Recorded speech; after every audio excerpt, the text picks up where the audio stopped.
Welcome in once again to this week's edition of the Duval Dive. Of course, I am Kyle Nash, the student of the game, and here with me, I'm of Jaguar Report as well. And by the way, here with me, of course, of Big Cat Country is the champion himself, as I call him, Travis Holmes, doing his thing. And listen, if you're watching on the Pro Sports Fans app, he'll be in momentarily as we kick off things here. And of course, if you happen to be watching on Sertoba Media's YouTube channel, Huddle Up Podcast YouTube channel, Student of the Game, or A7BN Sports Facebook Live, and of course, my Twitter or Twitch feed, also at the SOTG. Good time for all of you. By the way, maybe you're checking us out on oldschool101.com between 12 and 2 on Sundays, or on the 3-Point Conversion iHeart Radio channel. In any case, wherever it is, I can guarantee you're going to enjoy yourself today. And Travis, I got to tell you, I guess the best way to sum up this past Sunday is not great, Bob. Now, granted, let's give the Niners a little credit. They're pretty good at football. I mean, this is a good team. Let's not act like there's just a bunch of powder puffs that came in and took care of business. But I'll say this. There's a reason why my article on Jaguar Report urged Jaguar fans to settle down. Like just in this in the PSF chat here and on Twitter and the socials and all this, people are basically already like surrendering the division to the Texans as if, there's not two AFC South games back to back here already coming. And no, I'm not saying anything about your particular tweet. You're commenting on the schedule. You're doing facts as you do. I'm not going after you, but they're like, no disrespect to Winder, who is often here on the chat checking out stuff with his Jacksonville Jaguars. I believe I saw something from him basically handing it. I think Houston's going to win out. And okay, let's pump some brakes, folks. There's 8 games left, and we're capitulating. What's going on here? I don't know. Maybe I'm the problem, Travis. You tell me.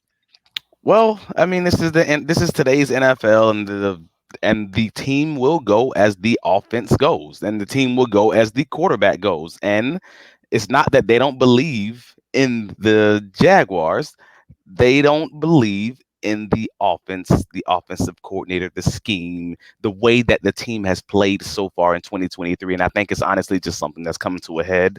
It's one thing when it's just Press Taylor, and there's some frustration with that, and you can see some schematic things, but it's a whole nother thing when you see multiple games at home where the offense has not scored a touchdown for the expectations that came into this season. I think it just came to head when you see it from that perspective. Yeah, well, and I think a lot of it is too. You also have to account for the fact that at Everbank Stadium, they've played the toughest defenses that they're going to, on the schedule. Fair. Make an argument, you too. I mean, that's just a fact of life. But I can see why fans, if it was a close 49er game, and I've heard other Jaguar fans say this, maybe you were among them too on the Duval Dive Live we did from Everbank Stadium, which was a lot of fun, by the way, Travis. You did a great job. But I think a point even you made, it wasn't so much the losing part, it was the smackdown of that was problematic. And I get that being frustrated for any fan in that particular piece. But I feel like the next 2 weeks are crucial because they're AFC South Division games.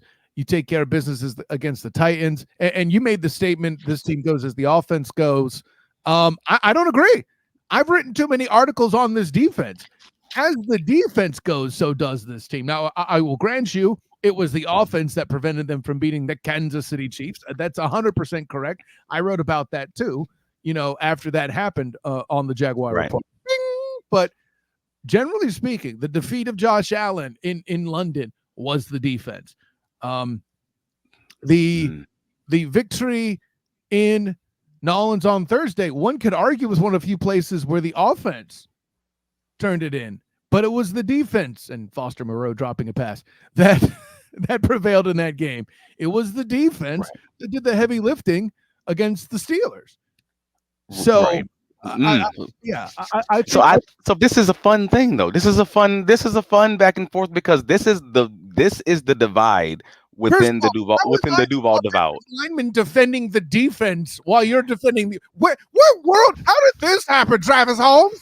Well, it happened because I think it's easier to view it from that perspective because you don't have skin in the game. And by skin in the game, I mean like again, You mean me fanatic. accidentally wearing a Niner cap the past 2 weeks? Yeah, that. Right. I Obviously, fanatic Jaguar fan right here, right? And we've I'm seen the shirt on your screen on the PSF with "This team makes me drink." I get it.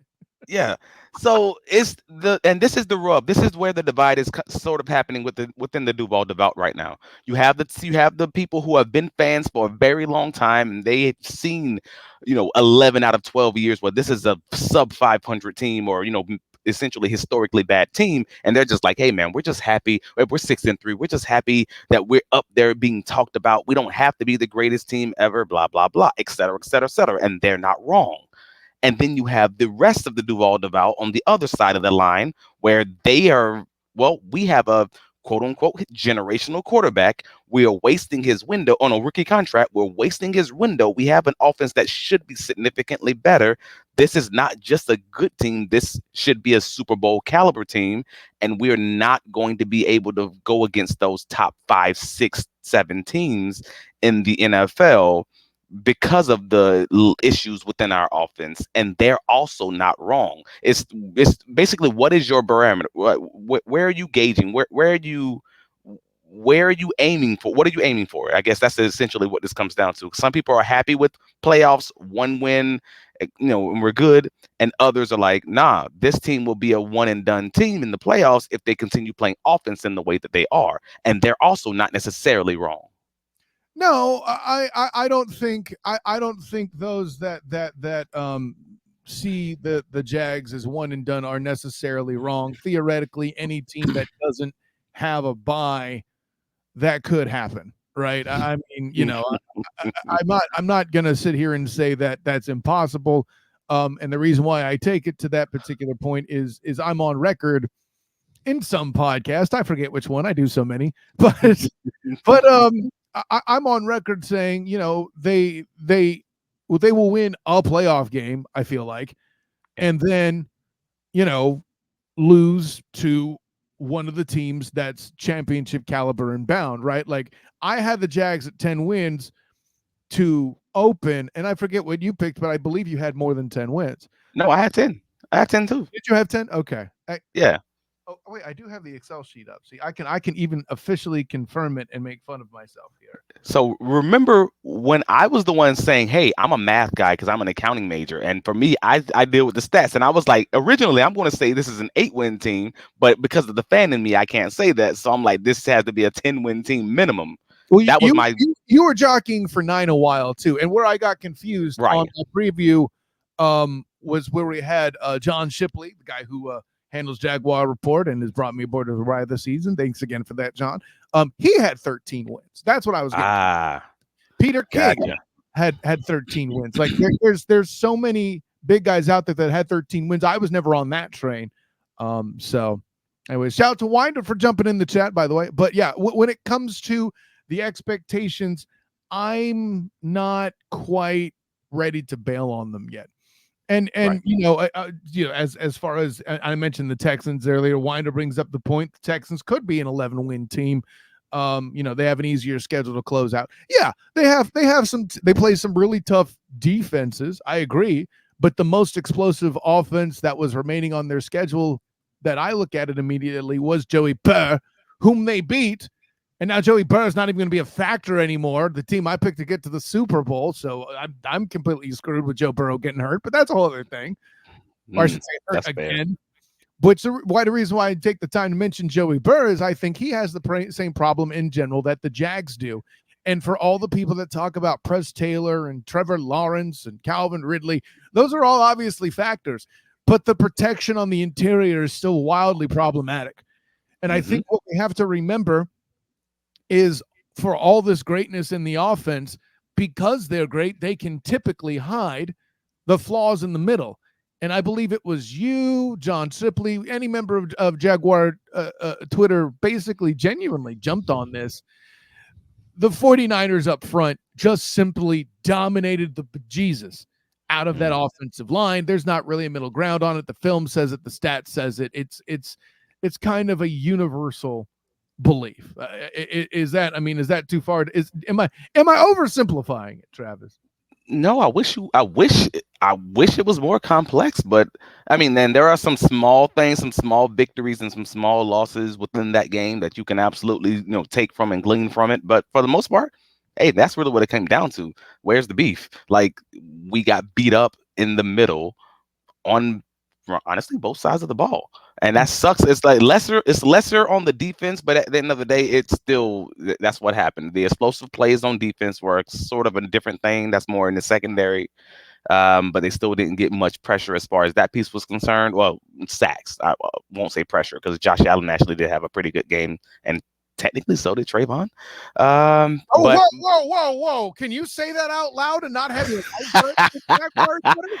well, it's a hard thing when you get demolished 34-3 and then still be like, well, but actually the deep, like, I don't want to be that guy, but it's the truth, right? Like, Well, but you mentioned the domination up front was where it started, and that there were some other particular things that the Niners defense did to further rain pain upon the Jaguars offense. As if you're following along in the PSF app, we've uploaded some videos there that go along with this too, and then we also have the videos that we'll be showing here on the stream, and you can listen on the pod. Travis will walk you through what we see, but let's go over this first thing here of what the San Francisco defense did to slow the Jaguars. Take it, Travis. So this actually goes back to the playoffs in the Tennessee Titans Week 17 game last year, where the corners, frankly, 10 to 12 yards, they just sat down on the routes. They don't respect the Jaguars beating them deep. And San Francisco did the same thing. We're 12 yards down the field, and the primary read, he's reading this high to low from the slot to Calvin Ridley, through Calvin Ridley. This is the first series of the game, and they're just sitting on routes at 12 yards. They don't respect the Jaguars to beat them deep, which is why this whole conversation has been occurring with Doug this week, asking, why are you guys not taking more deep shots? And that is what it comes down to. The Jaguars are the bottom of the league as far as their ADOT, as far as their depth of routes also, for their receivers. So it's pretty religious that these guys are just not trying to run deep. And then when they do, it generally works with the pass interference here and there, but they just don't do it enough, and teams are just banking on that. That will give up that one deep shot that you might actually, connect on. But for the most part, hey, we just don't believe you're going to beat us deep consistently. And the Chargers did it. The Titans did it in Week 17. And the 49ers did it, and it worked. And the Jaguars didn't have a counter so far. And here's my whole thing, though. A lot of people act like that's a problem. I think that's a symptom. And what did I just touch on? What have we been touching on throughout the year lightly? This offensive line doesn't really hold up to a team that's going to try to take shots down the field. And listen, Trevor's already suffered an injury. I wonder how much of this is a little paranoia, for lack of a better word, surrounding the fact. And now, granted, when he was hurt, Trevor was all like, that's okay, I got this. Led the damn team in rushing. I mean, sure, why not? But I mean, I say all the above to say, I don't think them taking shots downfield, or rather not taking shots downfield, is a problem. I think that's a symptom. Hey, listen, maybe I'm turning out to be right about the Tank Bigsby pick after all. Maybe they should have gotten a guard. I don't know. So them not taking shots downfield, from my perspective, is a symptom, but it's a symptom of a different issue. And that's why it is partially on the O-line not allowing him time, ... However, it is also partially about the fact that they don't have a receiver that can win contested catches deep. Or contested catches at all. And again, you know me. You know I love my boy Christian Kirk. Like, I love him. But as a receiver, that is not generally what he does. The same applies for Calvin Ridley. Calvin Ridley's best year in the league, he was a 44% contested catch guy.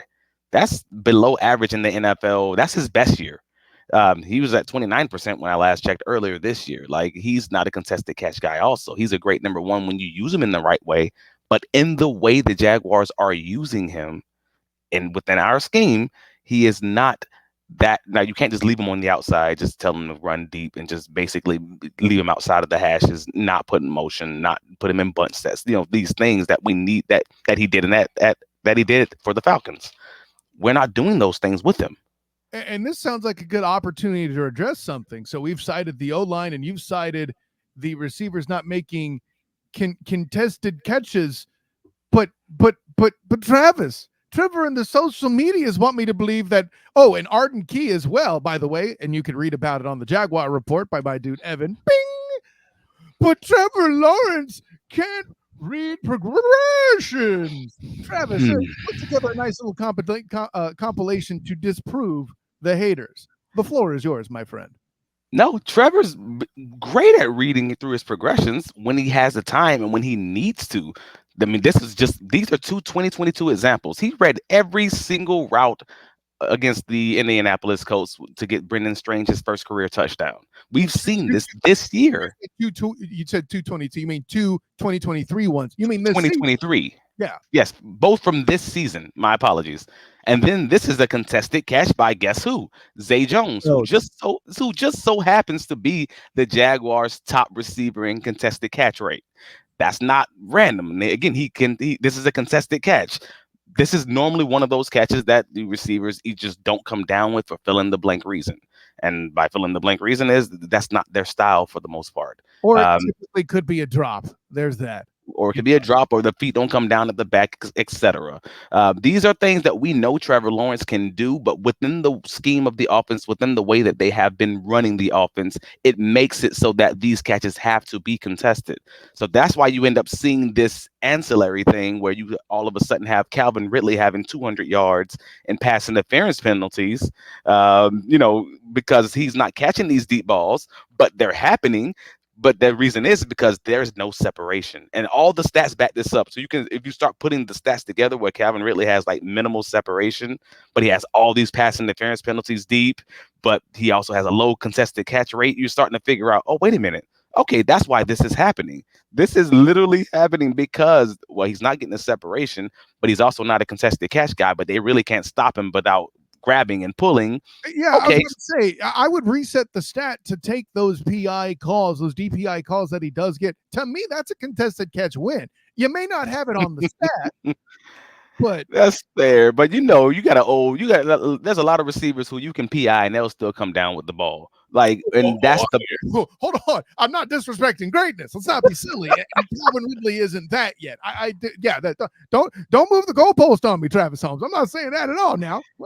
So this was an argument that I was having with, and I forget who it was, another Jag fan on social media, on Twitter yesterday, X, whatever, yesterday, because that was the only people who are on X are apparently the people that think that Trevor Lawrence can't read. See, it's funny because I joked about drugs. Oh, national media people.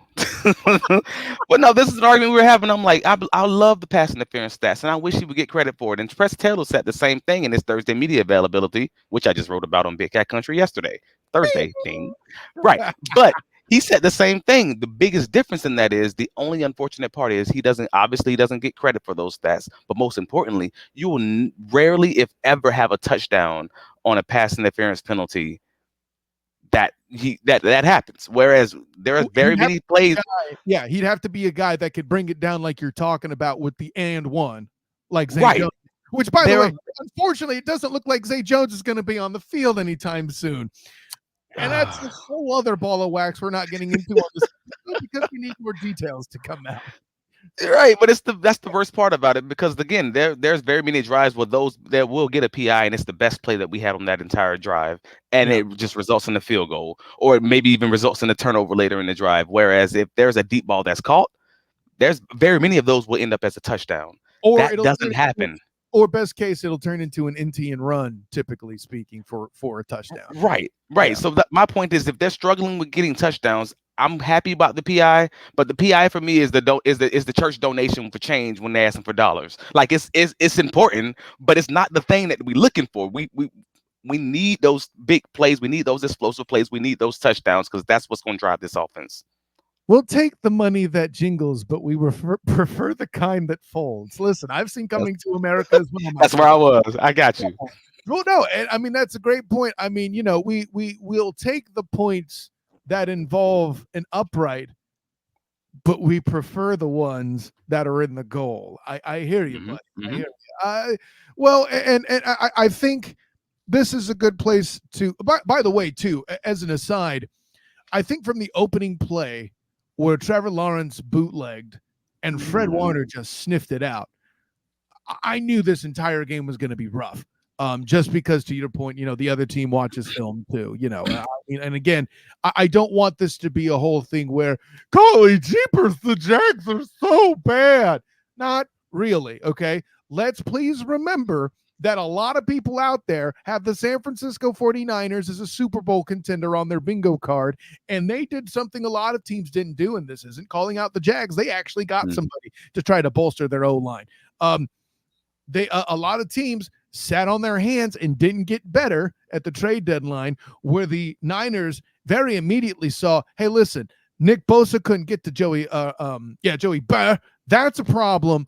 Let's augment. They did that. They brought in Chase Young. Right now, granted, the other thing is too, Trent Williams was on the field, maybe not at 100%, but that matters. Yeah. I mean, me going back to an O-line point, we've never heard that on this show before. Anyways, uh, Well, with yeah, that, to your earlier point, yeah, the 49ers watched film, and the Jaguars actually did a few of the things that we said in last week's show. you started the Niners watch film thread, and it's Oh, a good one. well, no, it's funny because the Jaguars actually did two of the things that worked for the Minnesota Vikings, that worked for the Cincinnati Bengals, as far as the chipping with Evan Ingram or chipping with the tight ends and the inside motion, that near sack by Fred Warner. That was actually them doing the thing that San Francisco has struggled with 3 weeks in a row. So are you And telling me the augmentation I mentioned at the trade deadline was immediately effective in this game? I won't even say that. I'm saying no. I'm saying a whole different thing. I'm saying the thing that they struggled with for 3 weeks straight. They had a bye week to watch some film and figure out how to fix their own issues. And the Jaguars did what they were supposed to do. Hey, this is what San Francisco struggles with, and they said we don't struggle with it anymore because we're doing this, and you weren't expecting it. And They weren't the Jag, prepared to counter the counter. the counter bingo. The Jaguars were not they were not ready to counter the counter, and they didn't know what to do at that point. I mean, let's be fair. We have two Super Bowl caliber coaches facing each other. Only one of them is a winner. I was about to say, Kyle Shanahan should have been an offensive coordinator Super Bowl winner, but that's another conversation for another day when people want to tell me Bill Belichick should have been better and Anyway, sorry, wrong podcast for that. But here's what I will say, my friend. I think a lot of that. Actually, no, I think you said it plenty fine. Here's what I do want to move to is Okay.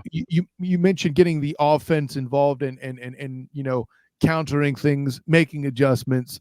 How do you have a nice little clip here on ways and methods the Jags can use to fix some things and be prepared for battling the defensive front that features one Simmons. Yeah, he's kind of a big deal up front for the Titans. And let's play that now. Hear what the Jags offense can do.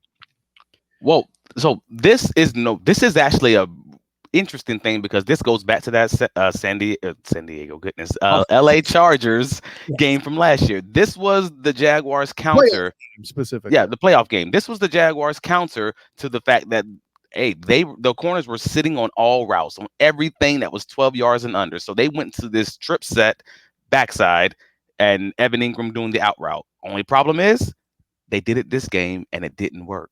And it didn't work because, again, the 49ers defense, the defensive coordinator, they watched film. They knew we're not going to run cover 4, or we're not going to run this cover 4, cover 3 match. We're just going to run cover 1 or different variations of that and make them block 3, 4, 5 of us. And the Jaguars didn't have a counter. Again, a counter to the counter.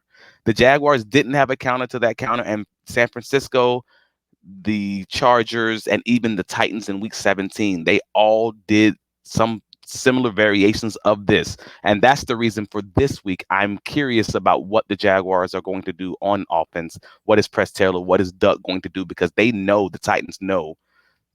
Everybody's saying that everyone's copying, all these teams, San Francisco, et cetera, are all copying the Chargers. No, they're copying the Titans. And we're playing the Titans because the Titans actually showed the blueprint in week 17 and no one talked about it because no one had seen it multiple times in a row. So Mhm. now we're playing against the Titans, and you have Arden Key in the media saying take away his first read, and it's the same thing Nick Bosa said. But in reality, the Titans knew this before anyone else, and I think this is going to be an interesting game in that way. I want to see what the offense looks like. Well, so and there's a couple things with that. First of all, we've gone on to talk about, they didn't have a counter for a counter. Let's also be fair. The Jags had, what was it, 2, 3 red zone turnovers. So it's not like some Fair, movement of the ball didn't happen, but that fair. red zone stat was just murder, even more, even over and above and beyond what it typically has been for this team, Travis. I mean, We is were it? to not bring it up. What do you mean? Is it? Is it? Like, I mean, at this point, this has been an ongoing thing. I can probably copy and paste this into my every week article, my every week press conference Is article. it what are you questioning? What I'm missing Oh, something. our turnovers in scoring range. Maybe not necessarily 20 yards and in, but maybe 30 yards and in. It's getting kind of crazy. Yeah, it's murder.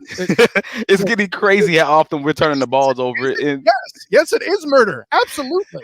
all year. 77 points so far is how much I'm keeping the count. It's 33 to 77 points, depending on if it's a field goal or a touchdown, however you want to count that. That's how First many of all, points we've left on the field.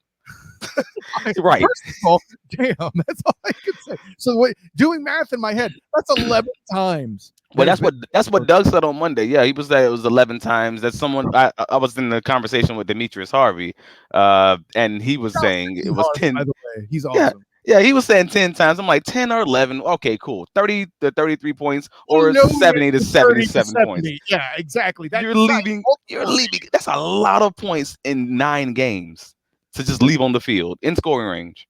I mean, if you were this generous, you should be getting tax breaks from the government. Maybe that's it. Tax breaks for the government to build the new stadium there in Duval. Oh gosh, I just wish it didn't cost them so many. that's funny. In fairness, it would have only really cost them the Chiefs game because, in fairness, when the Jags lose, they do get blown out. It seems, generally speaking. Yeah. Yeah, no, and I'll listen. I'll have fun talking to you about that whole Texans game too. I'm really curious about that.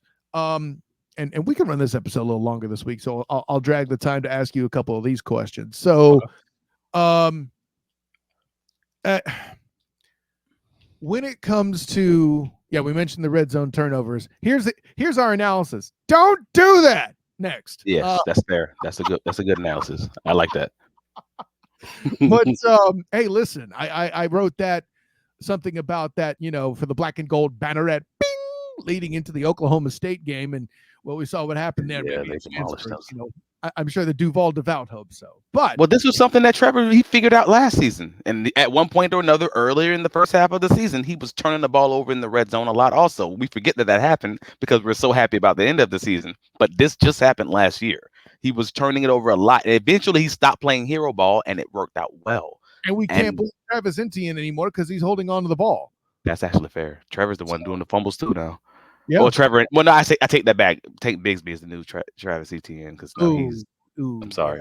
Yeah. He's taking over that mantle. By the way, as a quick aside, I know people are blaming him for the one interception. I feel like Trevor burned him out. Am I right? Bingo. That was 4 yards away. You can't throw a bullet high, like barely even got to the tip of his like we here, top of the fingers from 4 yards away, and you're throwing a bullet. That's rough, man. For a receiver, that's definitely rough for a running back. Come on. Yeah, and it was high too. I feel like myself having to make some tight end catches would have had issues with that one. That was pretty tough. Cool. So with that in mind, take me to the Titans here. Now, obviously, we're all super familiar with Derrick Henry. He's the whole reason, or part of the reason, why Trayvon Walker was drafted over Aiden Hutchinson. I know we can have that debate again, but trust me, that's it. Yeah. You and I wouldn't debate each other. We'd be debating America, is what I'm saying. But Will Levis. No. Question. Oh, go ahead. No, you're already on it. It's Will Levis. It's going to be whether or not the team allows Will to extend plays and kind of just buy time. That can kill any defense, and that's kind of what it's going to come down to. Because I do believe that the Jaguars' defensive line will be successful putting this front under pressure. I mean, as we're currently talking about this, as it currently stands, they might be playing against a third string left tackle because Nicholas, Petit, I forget his hyphenated last name. He got injured 2 weeks ago against the Steelers, and he was their starting left tackle. And so they just promoted Andre Dillard last week, who just got hurt. Also, he has a concussion, so he doesn't seem like he's going to be playing either. So the Jaguars might be playing against the third string left tackle for the Titans, a team already who generally doesn't hold the ball, and as far as their passing game is concerned, if there's going to be a pass, it's going to be a play action pass. That's who they are. Yeah. So it's going to be 7-step drops, 5-step drops off play action for those long plays. That leans towards the Jaguars. That leads towards Walker. That leads towards Allen. Benefit Jaguars defense there. And also Treylon Burks. He hasn't practiced yet because he's also had a concussion again 14 days ago. But he has a concussion history. Yeah. So maybe they're being cautious with him, perhaps. So it's quite possible they may be down to their top receiver and their top 2 left tackles. But the Jaguars still that don't help the Jaguars offense. That just that helps the Jaguars defense. So hopefully they can just stop turning the ball over and at minimum get field goals. I think it's going to be one of those kind of tight games. And historically they have been versus the Titans. The defensive groups that this team has faced, right? DeForest Buckner twice, Chris Jones, Bosa. Who am I forgetting? Young and Bosa. I mean, yeah, T.J. Watt. That's fair. I'm not naming more than one. I mean, Lloyd and the Buffalo Bills. You got what was it, Lloyd and they don't have a super big name, but that defensive tackle core is awesome. Like maybe the lightest defense they played was Atlanta. Yeah, I guess, yeah, and that's why they played the way that they played, pretty much from the end of the first quarter, just sat on the ball and just play keep away and just kind of won the game that way, and not playing hero ball. To your point, my good friend. Yeah. Now we got Jeffrey Simmons. The Saints guy, Cam Jordan. Cam Jordan. There we go. Yeah. Yeah. Lot of names on there that this offensive line's trying to battle, which, I mean, we gave Anton Harrison props on the midseason show over the bye week, and there's a reason for that. But he does not play guard. And Walker Little also having his worst game of the year. Like there's a correlation. Like when the Jags lose, somebody has their worst game of the year, right? One could argue the Chiefs game was Anton Harrison having his worst game of the year. Talk about baptism by fire. Chris Jones comes back. They line him up and single him out, all that. The Texan game, defense has easily the worst game of the year. The Niners game, say what you will about the defense that week, but I would argue the offense had their worst week. It's one thing to have red zone turnovers. It's another to have them that off them or often and just be completely obliterated too. So there's that. That is fair. But actually, John Shipley of the Jaguar Report, he actually was the one who commented it was off my radar. The fact that the Jaguars defense, while they didn't play terribly against the 49ers because the offense did play terribly, the defense has not done well against this San Francisco 49ers offensive scheme. Because that was the Houston Texans. They are also running that same scheme. And if you recall, the first Houston game, the only game the Jaguars defense played dreadfully, that was against this scheme. So they are 0 for 2. The defense is 0 for 2 against this scheme for the San Francisco 49ers. You're trying to tell me a first-year head coach from the team that he was previously at used a similar offense? Whatever do you mean? No. Oh gosh. So that's something to just keep in mind, and just keep in the back of your head when we play the Texans the second time, because you want to see I want to see this defense succeed against that scheme. Otherwise, it may be one of those situations where they have our number, and you see that in the NFL. There are certain coordinators who just have their numbers against certain DCs and vice versa. So that's the next thing the Jaguars will have. The next hump the Jaguars defense will have to get over. And as it stands, the Jaguars offense hump to get over is: are you going to be able to play to block well in the interior of your offensive line? And I don't know how you scheme around that. That's an interesting one. And something you mentioned earlier about the Titans putting up the blueprint, which, by the way, I think is a fine point. But here's always what I come back with whenever anybody, not just you, Travis Holmes, talks about, well, they so-and-so brought the blueprint. It's Right. about being able um to reestablish, to observe the same results. Do you have the proper pieces in on the construction site to build Right. to the specs of the blueprint? And Right. listen, say what you will about the Titans, the 49ers, they are not. So Also correct. No, that is also correct. But my underlying point is that these are the people who have the correct scheme. okay. Now, whether or not you have the right dogs, I mean, this can be when you order from Wish versus when you order from Amazon. Like it can be the same product, but it's not exactly the same thing. You know what I mean? So I get that. My point is whether or not they're going to struggle to that extreme as how they struggled against San Francisco. No, I don't believe that because they don't have the same dogs San Francisco has. Right. But are they going to beat the scheme? And that's what I come back to because again, Houston didn't do the same thing that the 49ers did. Ran the same scheme, didn't do the exact same thing. They didn't dominate in the same fashion, but they did dominate. And that's my point: is beat the scheme, and then worry about beating the players later. You can't really change that because the help is not on the way as far as free agency, as far as the draft. That's not here right now. But you Right. can do your best to beat the scheme schematically. And oh, by the way, the added little salt and pepper, if you will, of having Arden Key as a former member of the lineup, able to provide a little bit of insight there too. How useful that is or isn't, I suppose we'll see. But yeah, that'll be interesting to say the least. I'm with you. I think the Jags need to be careful about Arden Key being a factor trying to penetrate the middle along with the rest of the Titans defensive front. So I definitely get where you're going there. I mean, the punchline is this. You can have a blueprint, but if you use toothpicks instead of 2x4s, it may not be as likely to stand. That's all we're trying to say here, folks. Anyways, let's get into that time, Travis. Tell the people what you think's going to happen. Oh man, I'm split on this one because I want to sell. Well, all right. Let me just tell you what my original assessment was. I view this as low scoring defensive battle where the Jaguars are going to win 13-10. Um, I Now as we're getting later in the week and I'm seeing the injuries and everything else, they're kind of figuring out. I'm still leaning towards it going to be a close game, a low scoring game like that, but I'm going to put it closer to 16-10. Still ugly, haymaker defensive battle with a lot of running the ball, turnovers, etc., and just a lot of field goals. So it's going to come down to something like that. So that's where I'm leaning. Jaguars 16, Titans 10.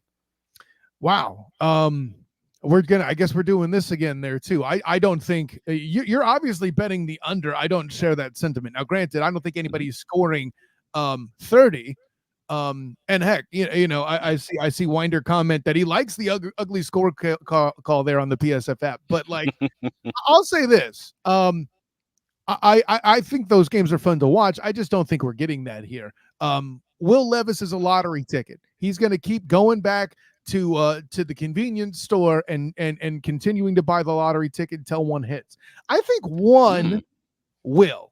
I'm not saying Derrick Henry will be neutralized. Obviously, that's ridiculous to say at any point. I think the offense comes out and has a better game than they did last week. I think those turnovers that we mentioned in the red zone were problematic. I think at the very least in this week, they're field goals. So they may get the kind with uprights, and I think they'll get one or two that's the kind where they get in the goal. Okay, I get that. I think we're gonna see 27. 18 is kind of what I have in my mind. I don't believe in Will Levis. I don't believe in the Titans offense at all. In order for the Titans to break 20, I think the Jags have to have 3 turnovers. I just don't see that this week. So, I think, but that being said, this is a divisional game. The physics aren't science; they're art. And I'll leave. I got you. Yeah, throw the predictions out the window, especially when it's a divisional opponent, and more importantly, you're playing against someone who has a limited resume like the Mayonnaise Messiah. That is a Mike Patton special. The Mayonnaise Messiah. We got to go with that one. Well, hey, see, listen. All I'm going to try to tell you is I think Josh Allen will have the Mayonnaise Messiah going bananas. Boom. So, with all that in mind, Travis, tell the people where you can be found. I can be found on all the socials, Travis D. Holmes, and you can find me here every Friday, 11 a.m., wherever you catch your podcasts. Do All Die with Jaguars podcast. You can find me every Tuesday night, 8 p.m., at Inside the Pigskin from the South Florida Tribune. And you can find my writings covering your Jacksonville Jaguars at bigcatcountry.com. Hey, we got to check in from our guy, Drew Willingham. See, I didn't cover up the logo this week. Woo! Here we go. I think I got all the promotional stuff in this week. I mentioned oldschool101.com from 12 to 2 on Sunday. Bing! I did mention the 3-point conversion iHeartRadio channel. We're good there. Sertoba Media just got the shout out, as did A7B into Sports at the beginning of it. And Huddle Up Pod, I mentioned them at the beginning. And then, you can listen to this on any podcast as well through the Student of the Game channel there. Yeah, I think I just propped everybody I need to. So all I have to say is I'm Kyle Nash, the Student of the Game. Find me on Twitter at the SOTG. Find me on Instagram and Threads as the same, the SOTG. And find me on Facebook as a Student of the Game. By the way, if you happen to follow UCF, check out the Black and Gold Banneret. I wrote up last night's men's basketball win over Cal State Fullerton, 72-44, Travis Holmes. Woo. I know. They were not happy about getting beat by 13th ranked Miami earlier in the week, so they took it out on the Titans there, ironically. See what I see, right? I tied it in there, Travis. No, I got you. Also, I will be covering UCF football as they travel to Lubbock, Texas to battle the Texas Tech Raiders. And I will be participating not only by writing my weekly my night class article, but also Night Shift Live after the game. So check all that on the blackandgoldbanneret.com site or the Black and Gold Banneret YouTube channel. Oh, bing! So, with that in mind, of course, I am Kyle Nash, the Student of the Game. Shouts to Winder for participating in the chat. Shouts to Drew Willingham for checking in. But until next time, everyone, class dismissed.